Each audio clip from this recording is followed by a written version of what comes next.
Hello, everybody. It's Saturday, January 4th, 2020, and we're all gathered here today for our Bible study.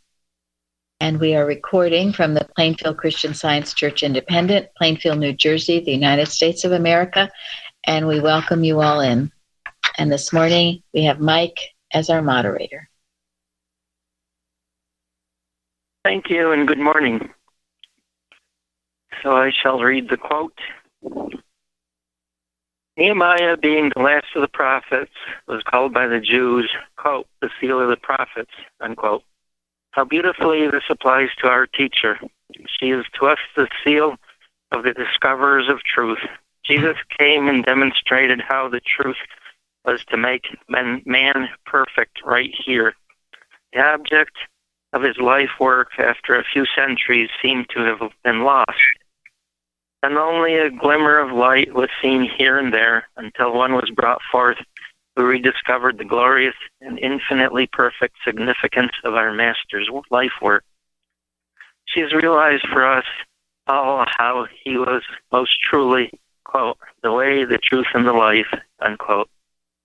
She first realized for herself how glorious it was to be free through the truth from the bondage of materiality. Then she set herself to the task of rebuilding the walls of the new Jerusalem. We have been called to help her in this glorious and yet solemn task. The tumult of the enemy is heard in our camps. She orders us to put on our armor and to stand ready to use our swords, but not discontinue the work. She says to us with Paul, quote, take unto ourselves the whole armor of God, that we may be able to withstand in the evil day, and having done all, to stand, unquote. After trying all sorts of devices to hinder the work, our enemies now try to make her come down from the wall onto their plane or level through malicious animal magnetism. But we can all hear her saying in most emphatic tones, quote, I am doing a great work, so I cannot come down. Why should the work cease, whilst I leave it and come down to you, unquote. Can we not see that it is impossible for Nehemiah to come down? And this was from the Rebuilding by Nehemiah, the Wall of Jerusalem, from the Christian Science Journal of September 1889, and written by Annie F. Colt, C.S. Interesting. Yeah, Thank that was you. wonderful. Yeah, wonderful. Do we have that on our website? We should put that on our website. That article is probably, the whole thing is probably wonderful.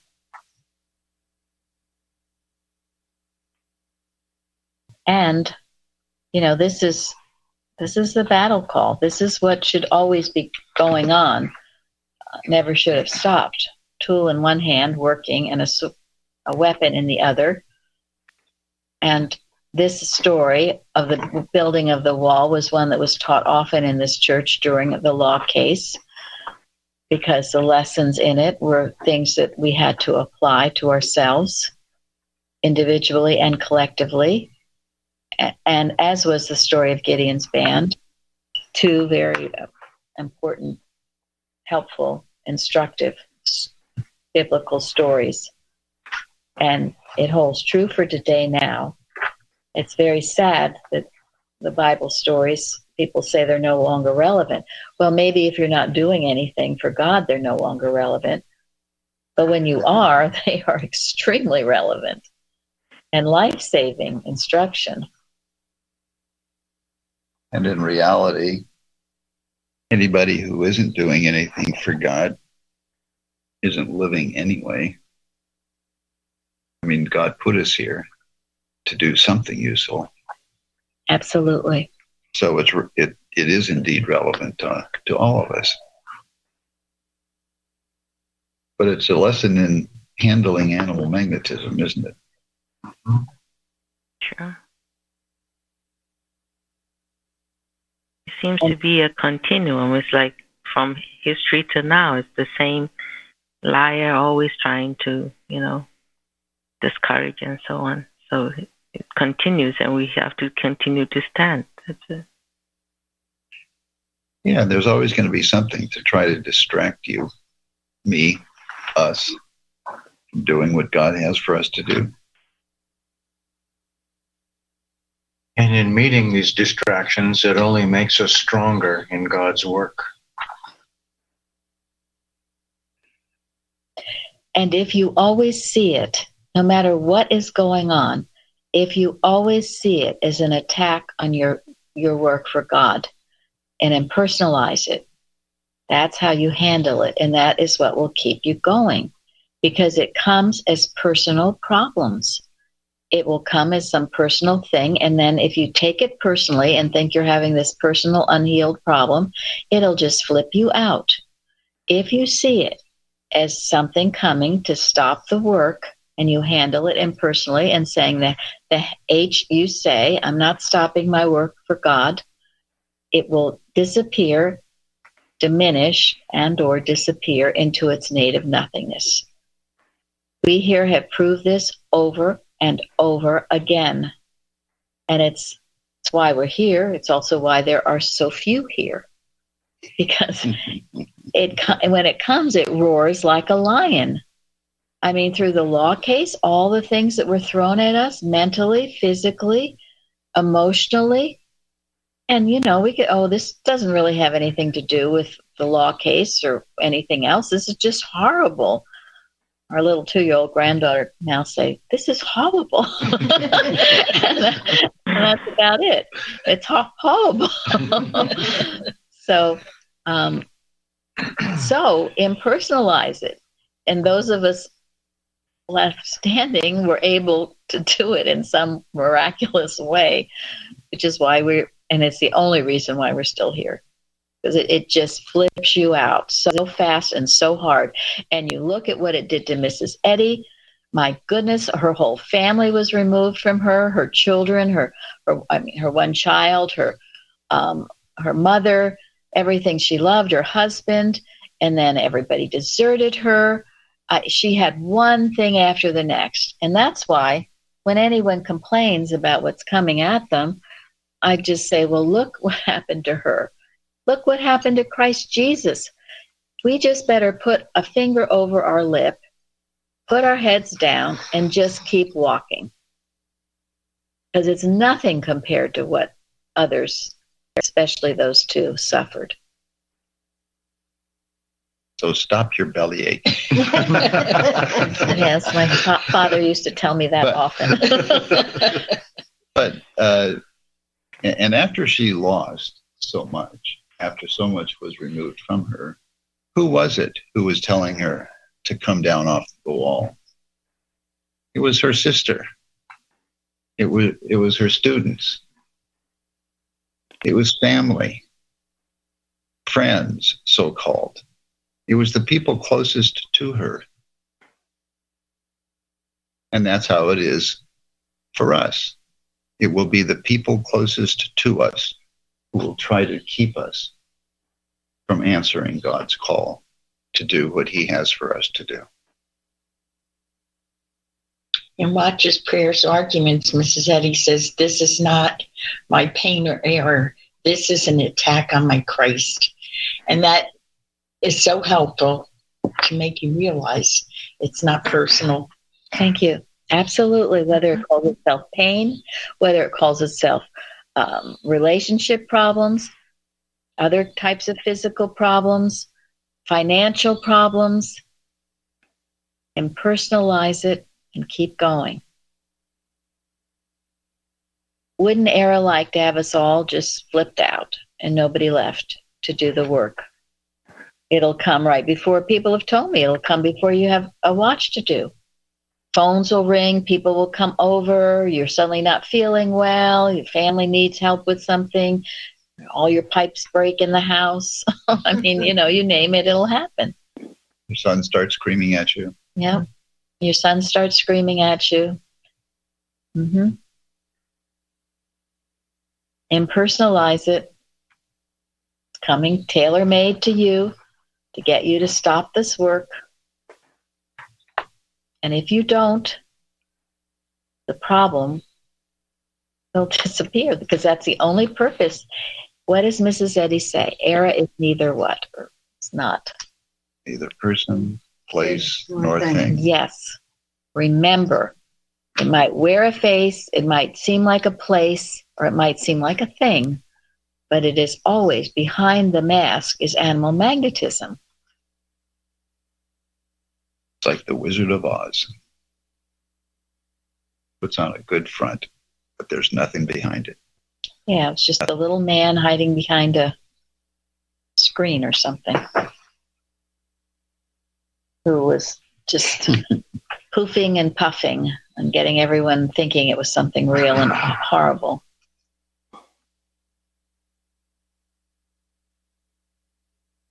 This has been the secret to the success of our church.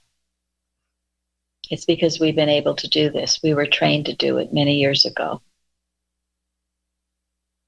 And it's just that simple. It's a matter of doing it, because you might be able to listen to this rationally now, but then something gets thrown at you and you think it's real and awful and horrible, and whatever it is, if you don't impersonalize it, you'll think it'll take you out in some way. And you know what? It will. Unless you stand up to it and say, I know who and what you are, and I'm not budging. My face is set like a flint. Yes. Toward Jerusalem. And I have to say, we have had the benefit of those that have gone before us. The early directors of the Mother Church. We've been able to see what mistakes they've made and hopefully learn from them so as not to make the same mistakes. And you see this wonderful article written in 1889. Mrs. Eddy was still here. How many people have read this? Nobody, except Mike. Well, now we'll have it online, and this is what our Liberator has been about too. Because for years, Mrs. Evans was culling out these wonderful articles from the old journals and sentinels. In many cases, rewriting them, mainly because they were so long, 4 or 5 pages. And now we have continued that work, mainly Carol, to keep these truths, to resurrect them from the graveyard where they've been buried in the reading rooms, which no one goes to anymore. You know what I'm saying? So we will resurrect these articles, put new life, raise up the dry bones. The phoenix shall rise from the ashes. Yes. And put this new renewed life into them. And so we learn from these wonderful early workers. I have to make a comment on that. What I did was I did a search on the art for Nehemiah, and there were several articles that were after 1910, and none of them said anything really. And then my practitioner was having me read some things from Bicknell Young, and I believe it was a 1936 association address. He made the comment that there wasn't enough metaphysics in the current of 1936, the current journals and sentinels that had enough metaphysics to really be effective for most Christian scientists to be helpful for them. Absolutely right. Yeah. Yep. Why we only go back to the early times. They got watered down and watered down and watered down. They lost their thrust. Even if the words are flowery and nice, they didn't have the power behind it in many cases because it was not being lived. So, Mike, maybe just for the benefit of people who are not familiar with it, I'm not very familiar with it, but just let people know who are listening, in on this is What is the ark? Might be useful for people to know. The ark is how do I put it? It's a collection from Longyear that has all the journal and sentinels up until I think about 1920, and it also has, it has many things, old lessons, and also has the Bible on it. And I think at the time it was about $400 if anybody's interested, but you can go to Longyear and site, and it was just at that time it was the least expensive program that I could find, because I wasn't sure at that time that I was going to be able to get the bound volumes, and they so enamored me, and I really wasn't interested in anything recent anyway, so it was fine. Thank you, and thank you for the question, Tom. I didn't know what it was either, although I probably have heard. Well, I think it looks fascinating. So a lot of information there that can be accessed digitally. So that's pretty cool, I think. Well, the thing, too, that I do have to comment about it is that the search isn't the most efficient. So it gives us a way of listening to God, I guess, of trying different combinations. And then things come up, and it's got like 3 headings.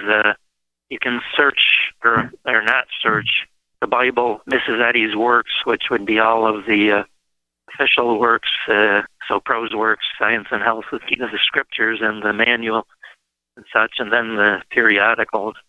And you can kind of cut down on, have less hits if you, decide to, like in this case, I went to the periodicals.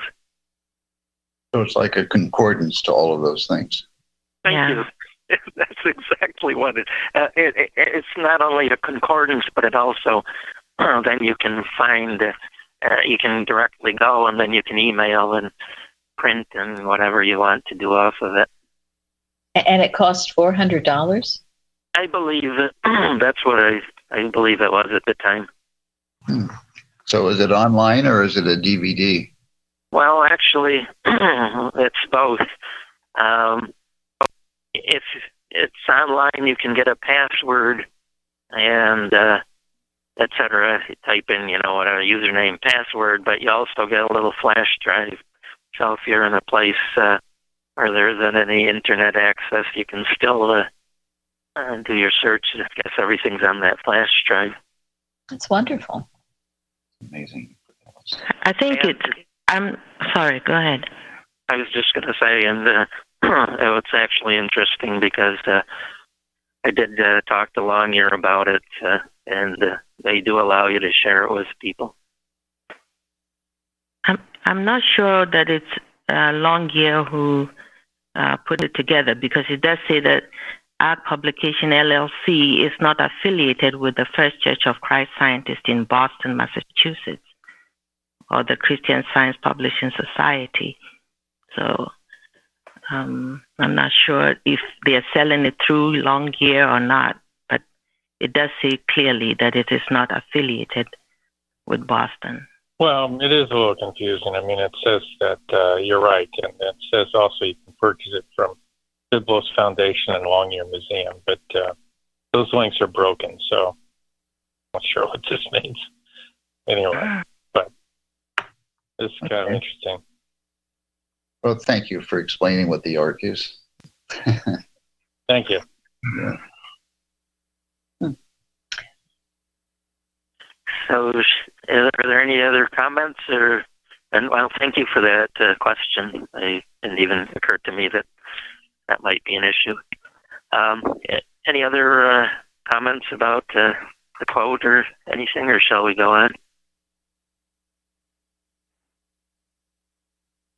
I think we can go on. Okay.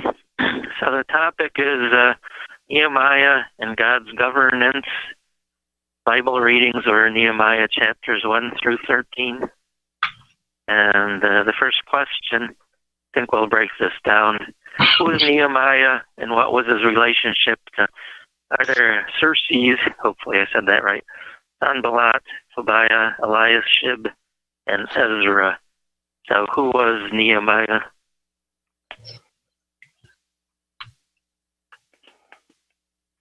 He was a Jew who was the cupbearer to the king.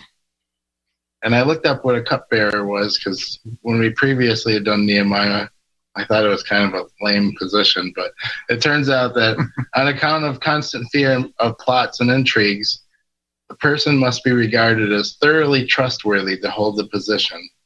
He must guard against poison in the king's cup and was sometimes required to swallow some of the drink before serving it. His confidential relations with the king often gave him a position of great influence. Thank you. Sounds like a very solemn position and one that has to be earned, which says incredible things about Nehemiah. Here he was basically a servant, but he earned that position. It had to be a very trusted relationship because when he asked the king, to go, it sounds like the king was both him and his wife were upset. They were wondering when he's going to come back and all that. So he must have really meant a lot to them. I mean, whoever would taste the wine before he gives it to the king, that meant something. I mean, I think in other places it's like so that if there's any poison in it, then it won't get to the king. So that position meant a lot. That probably also gave him great skill in being very watchful and alert to any intrigue, which gives me a new insight into his ability, preparing him for what he had to do later. Yeah, that's a good point. He has to protect the king. Yeah. Knowing that there are people out to get the king. He was it would advise the king at times too. That's how trustworthy acted as a bodyguard. And I find it interesting because I didn't really realize this, but I've since learned that our presidents have someone like they have tasters. They have tasters, bodyguards. And they have to be very, very trusted to be around the president. It's highly important. Can you hear me? Oh, yes. Okay. Matthew Henry made a comment about, I thought was interesting. He said, God has his remnant in all places and can make the courts of princes sometimes nurseries and sometimes sanctuaries to the friends and patrons of the church's cause. It's beautiful. That was it. Yes. Yep. In all places. In fact, Mary just informed me this morning that our newest member, I don't know if we should announce this or not. Yes, we will. Absolutely. Is tell Napoleon, them the best news we've who is heard. translating some of our articles and watching points into Hindi, Punjabi, and Urdu. For places in the Middle East that most people can't ever get to. Now think of the import of that. Our first member from Pakistan, and he's a member because he's been translating, and the words have converted him. They have convinced him of the truth. And you see, this is the leaven of truth operating. So we hear all of this right now about Iran, Iraq, all of these places. Well, our church word is there getting out, and it is the leaven of truth. And what is reported and what is actually going on are often two very different things. And we put on Noteworthy News recently how a lot of these probable leaders are turning people to Christianity because many of them have promised their nation so much, and the nation has become much worse. And so people are turning by the droves to Christianity. So what might seem like something disastrous, God is still there working his purpose out. So we now have, as far as I know, our first Pakistani member, and he was converted to Christian Science by just reading it and taking it in. And we have on our bulletin board this beautiful dear picture his daughter Olive drew, Christmas card. He's a very dear, sweet man. And so the work is going on. And you see, unfettered by ecclesiastical despotism, our church can go out freely to all mankind without all this. Well, should we do it? We can't do it. We can't. Maybe we'll have to think about it. No, we just do it. If God says it, we do it. And it's reaching its mark. And we pray and support this missionary work. We can't really send people out there, but our website goes out there. And he certainly faced challenges this past year. So he's learned to deal with it too. Yeah. I mean, he lives in a country where it's dangerous to be Christian. God bless him. And yes, and we must do this work. And you see, this is what we're going to get into, watching day and night. So, we'll be announcing this over and over in the next few weeks. Okay, so that's his relationship to Artaxerxes. I wanted to just make a couple of points. Nehemiah, according to Strong's definition, is consolation of Jah, or comfort of Jah, which is God. And 1828 Webster says consolation is very fitting. The definition is alleviation of misery or distress of mind, refreshment of mind or spirits. And it supports and strengthens the mind with hope, joy, courage, and the like, and brings it to God. And then the Smith's Bible Dictionary, under History of the Books of the Bible, says Nehemiah presents a noble example of true patriotism, founded on the reverence of God, seeking the religious welfare of the state, his respect for the divine law, his reverence for the Sabbath, his devout acknowledgement of God in all things, his practical perception of God's character, his union, watchfulness, and prayer, his humility in ascribing all good himself to the grace of God, are all highly commendable. Few books, indeed, of the Bible contain a richer illumination of divine philosophy, that is, of true religion taught by example. Thank you. Mm-hmm. Yeah, he was a wonderful example of true leadership, Nehemiah. And I think it's very striking what you just said about the new member, because Nehemiah was also part of the captivity that was left in this case, it was remaining in Persia. And I mean, it's just fascinating to me how reverent he was in trying to enable and rebuild Jerusalem and the Word of God. Anything else on him specifically, or shall we go to, we have the relationship, anything else on Artaxerxes? Not, what was, who was Sanballat, and what was the relationship between him and Nehemiah? I think a good word would be the opposition.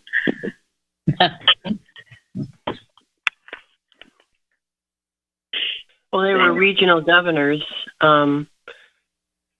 serving under the king. And I think Sanballat was maybe a Samaritan.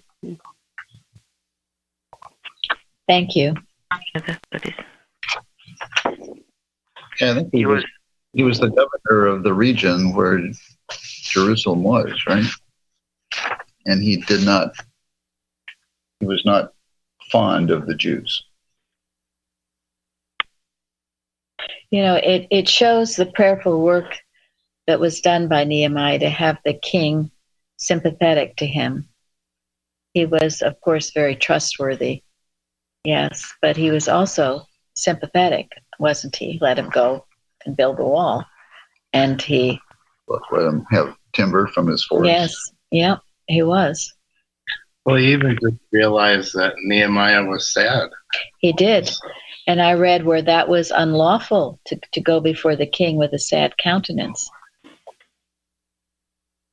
You had to be, all cheerful if you were going to be around the king.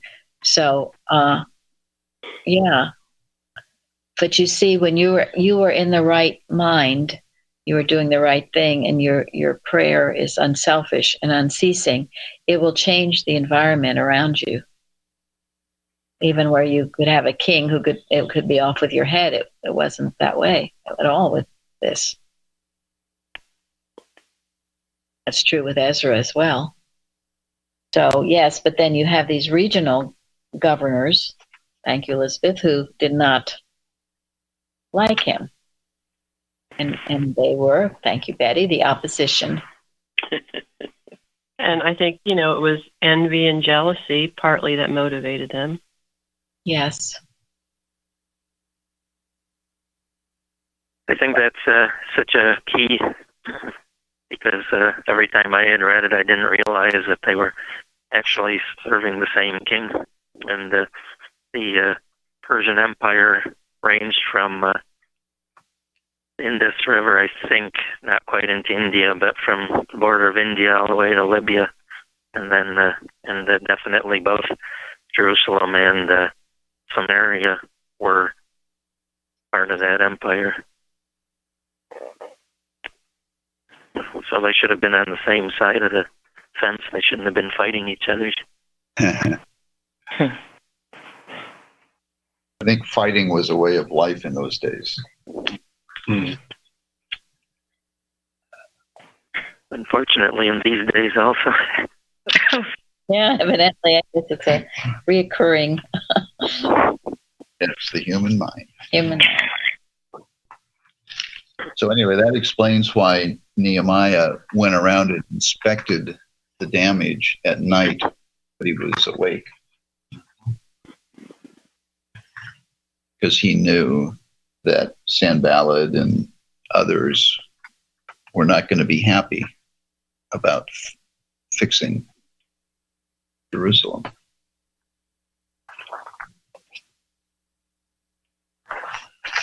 One fascinating thing I found online was that Sanballat means sin has begotten, and sin was the moon god that many of those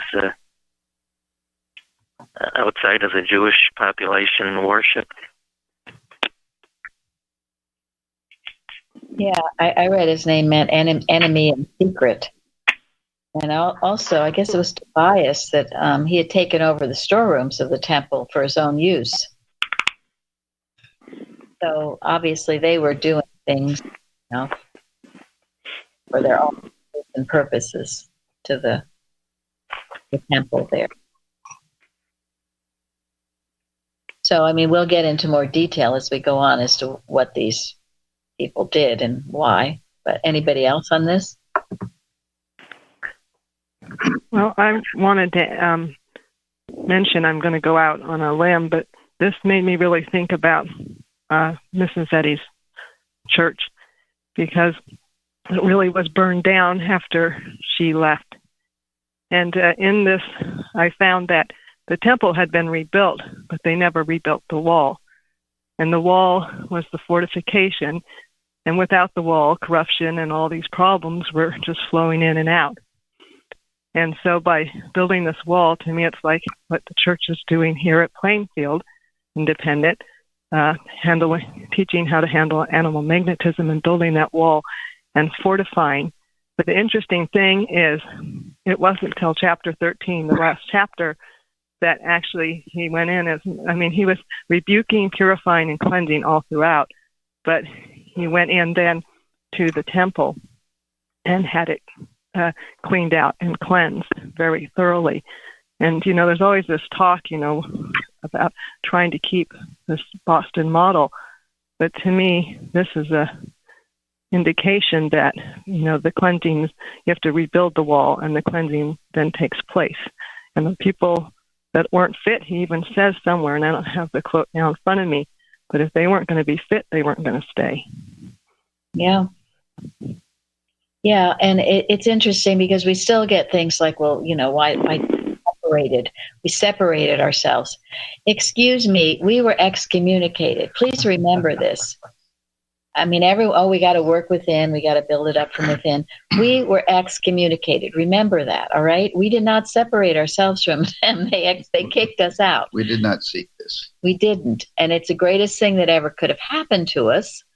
But for all those people who keep bringing that up, oh, it's terrible, terrible. We should, be all one body. Well, yeah, we should. If we weren't excommunicated, maybe we would have been able to have done something differently. But no.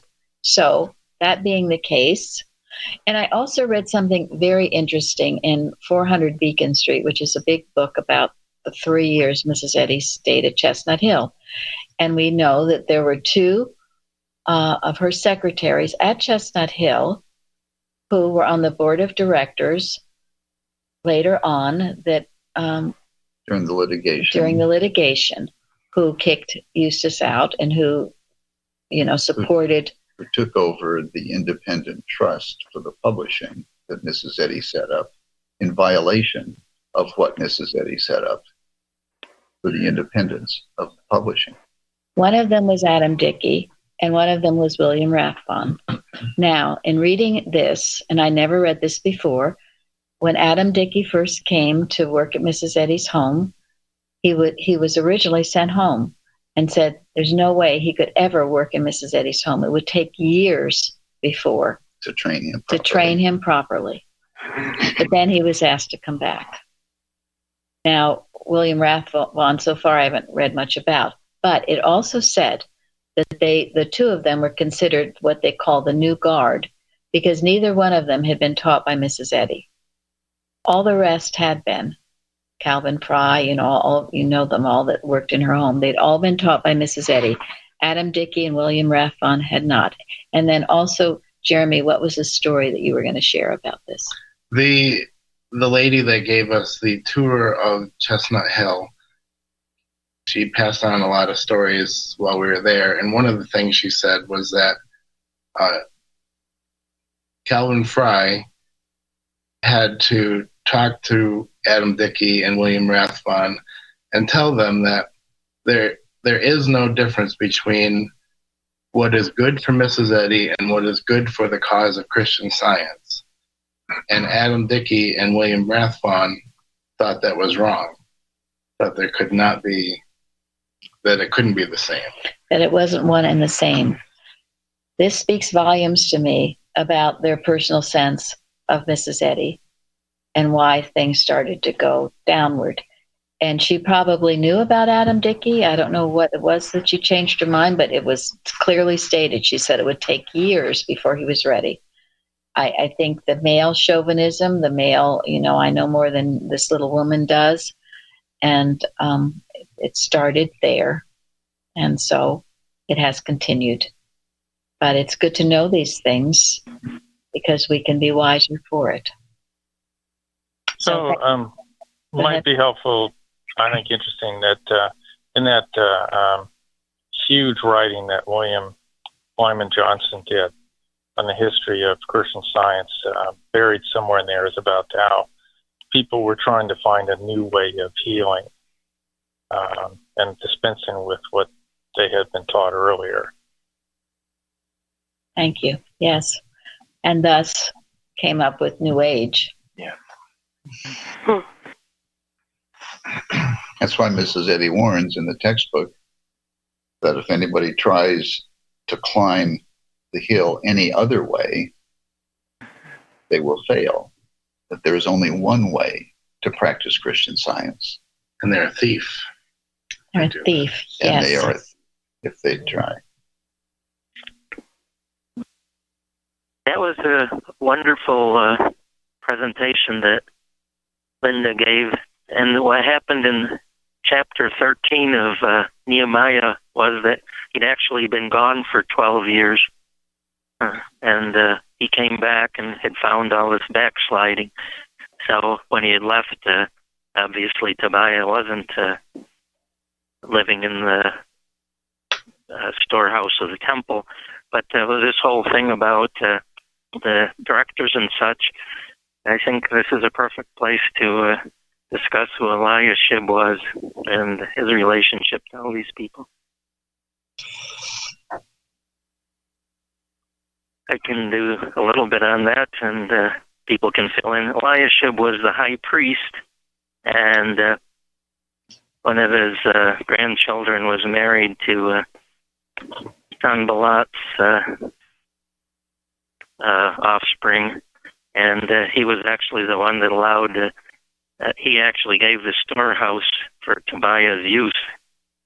So, in other words, yeah, I read where he had indulged Tobias, but that is the way. Thank you. Right, and so, in other words, here was the high priest of Jerusalem, basically in cahoots with the people that were trying to prevent Jerusalem from being rebuilt and becoming the glory that it had been. Thank you. I don't think I have too. Yeah. Anyone else have anything more on him? Well, he went astray because in chapter 3 it says Eliashib, the high priest, and his fellow priests went to work and rebuilt the sheep gate. So something happened to him that it's probably because he became related to them, that he allowed this in. He went astray.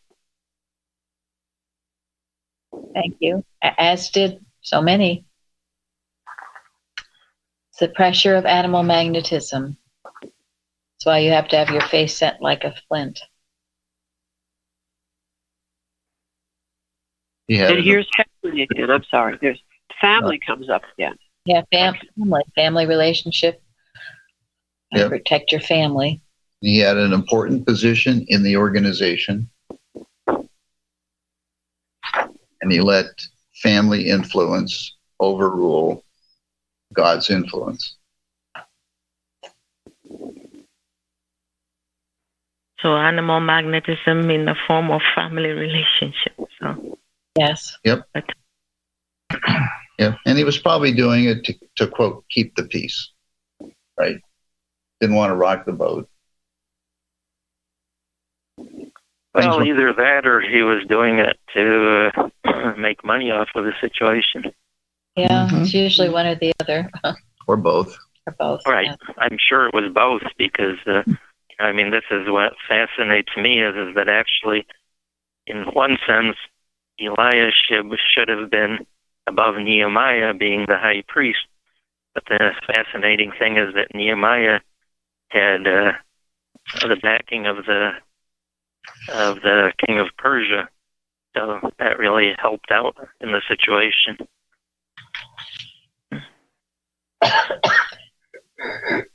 Yeah, that's why people in government that get in high positions and give their children so-called positions that they're making millions of dollars on. It's not good. So I just want to mention how significant the backing was because Nehemiah was also given access to the king's forest for timber. That's huge. Mm-hmm. And, that's our supply, if you think about it. No?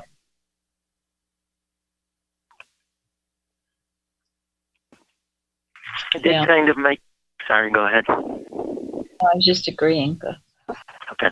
I did kind of make a mistake because right at the end I was trying to figure out how Ezra was involved because he does get mentioned in Nehemiah, but it turned out that that's a very important part of the story because what happened was that when the Persians took over from the Babylonians, three kings, or the Xerxes was one of them, and the two previous, his probably grandfather and father, they were very, very favorable to the Jews, and they actually let them go back. Anybody who wanted to could go back to Jerusalem, and I can't remember which one, but actually paid to have the temple rebuilt. So they were very, very, kings of Persia were very, very favorable to the Jews. And it makes it really fascinating that it took kind of an outsider, Nehemiah, to come in and really, in the correct way of getting this enforced, because Eliashib could have been in a position to do the same thing, being the high priest. Yeah, I read that Artaxerxes sent Ezra to Jerusalem to teach the laws of God to anyone who didn't know them, which is rather significant. Mm-hmm. Yeah, again, yes. And Ezra, I read Nehemiah built the wall, but Ezra restored the worship back to where it should be, encouraging the Jews to banish their foreign wives and get rid of their false idols. So it's a great work being done there. Had to be cleansed and rebuilt, as Linda said. Had to drain the swamp. Yeah, right. Had to get rid of all the garbage. Yes. It has to be done. Corruption grows. We see it. And the things that I see now, because of what we went through the law case, has changed me incredibly. I was a goody two-shoes and only saw good everywhere and wanted good to be everywhere. Well, I had to learn the workings of animal magnetism and be thrown to the mat, I can't tell you how many times, and realize what this is about. We're not playing, Mrs. Eddie Evans used to love to say, we're not playing tiddlywinks at the manhole covers. Yes, you love to say that. This is serious business, and it's changed me, and I'm beginning to see things I wouldn't ordinarily see everywhere. So we all want everything to be beautiful and lovely as a Christian Zionist, and it is in truth. But we have to be willing to see what needs to be annihilated, not as anything real or true or personal, but as a false concept, an aggressive mental suggestion. And you can't be nice to it, or it will eat you alive. We had to find out what was behind what was going on. Yes. And that was something that was very difficult for me as well. Yes. Yeah. See what's behind it, what's causing it, what's the motive. So it was a tremendous experience, as difficult as it was. But that's why you embrace your difficult situations. If you embrace them and know they will bless you, you will learn things. No other way could you learn them. Sometimes the tougher the situation, the greater the lessons. So don't ever despair over tough situations. Learn what lessons are here for you to learn, to draw you closer to the Father. And it's stupendous. It's wonderful. No, it can only do me good. Yes. Yeah, because there's no reason to ever get discouraged or give up, because God does not allow any problems in your experience that you're not capable of dealing with. You wouldn't have the problem if you couldn't meet it. Now, we should probably move on, unless we're going to make this into 2 or 3 or 4 Bible studies. I just wanted to say one quick thing about Ezra. According to the Smith's Bible Dictionary, he was a scribe and a priest, and he actually took the Bibles of that time and worked on them. In his work, he was assisted by the same Spirit, capitalized, by which they were first written.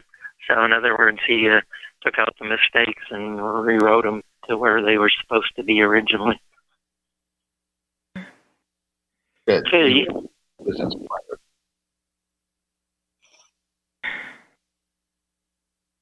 So, question number 2. Who opposes Nehemiah in the rebuilding of the wall of Jerusalem? And what methods does the opposition use? And how does Nehemiah overcome this opposition through the spiritual realm?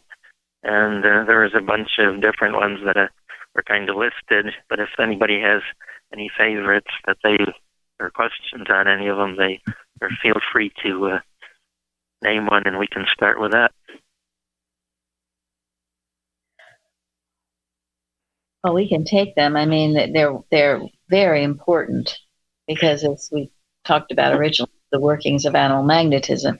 The first were Sanballat and Tobiah and Geshem.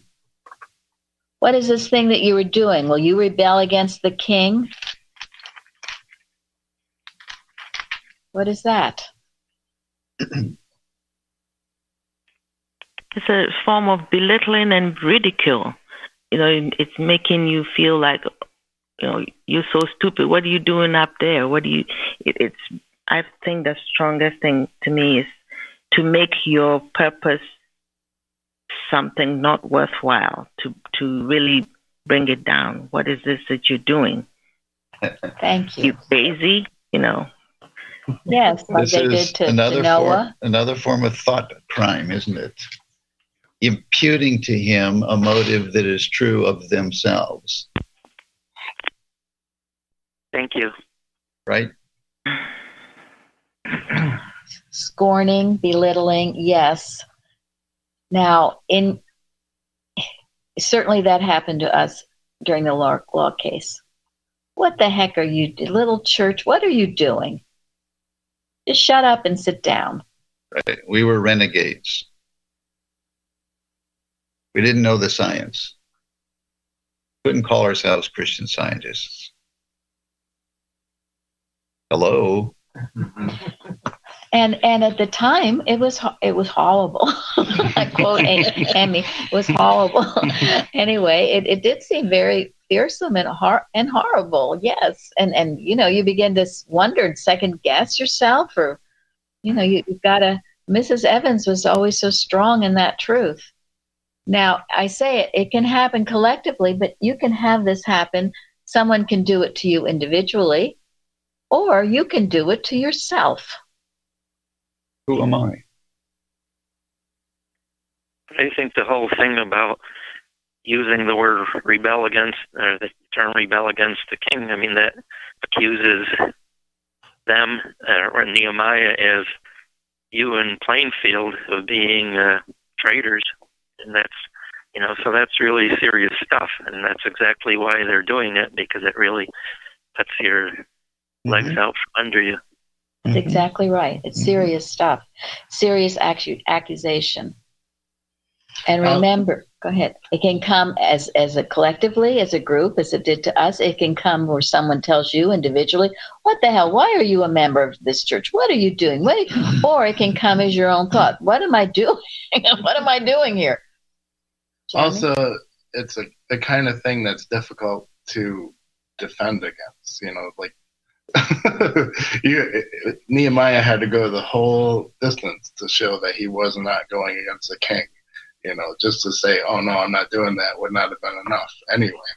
So, well, and he answered because he knew his fact. The God of heaven himself will prosper us. Therefore, we, his servants, will arise and build. But you have no heritage or right or memorial in Jerusalem. He knew his facts. He knew his Bible. He knew in our case, our science and health. We know our facts. We go back. What does the Bible say? What are we doing? What are our motives? And stand with that. Bruce? Absolutely. One of the benefits of this ridicule is it causes us to strengthen our focus.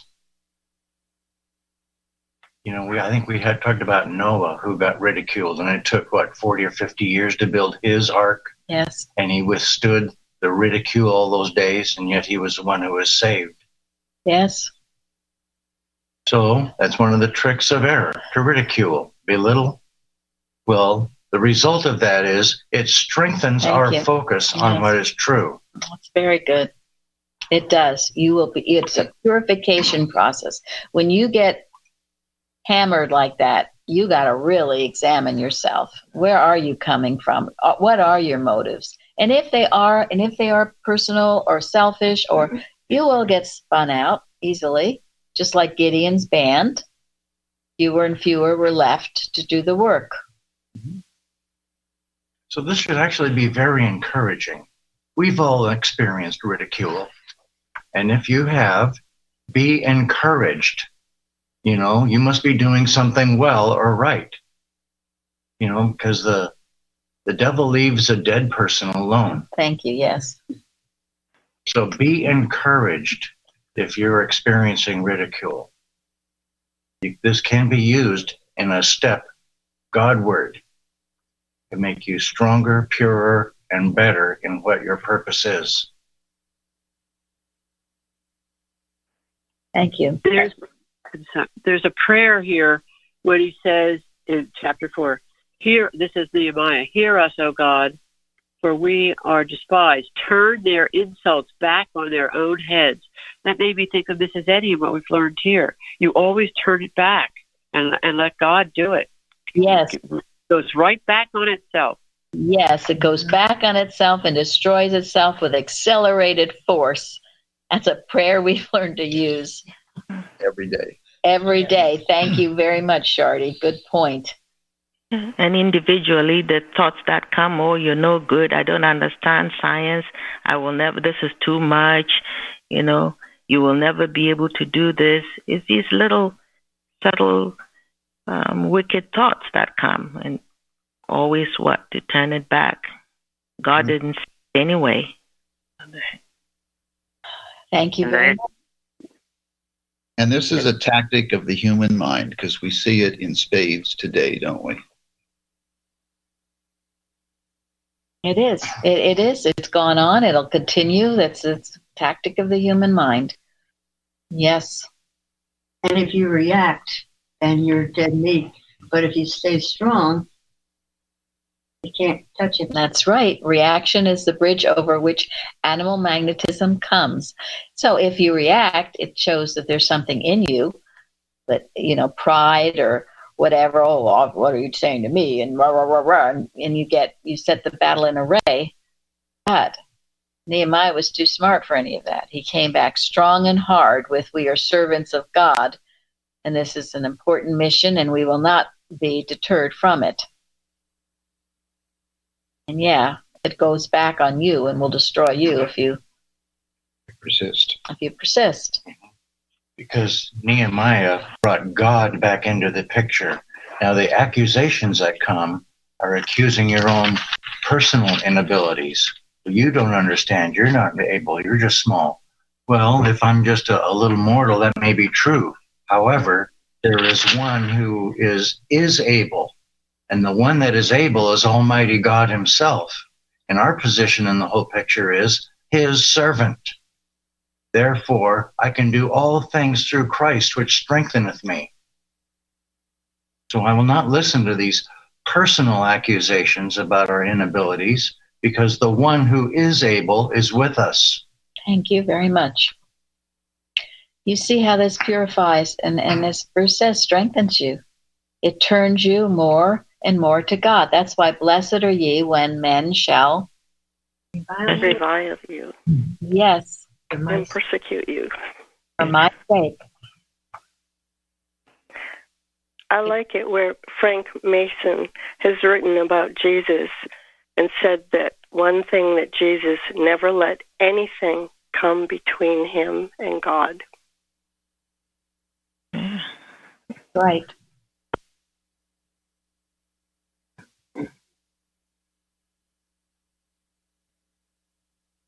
I think it's that self-forgetfulness that allows you to be godlike. Person out of the way. Mm-hmm.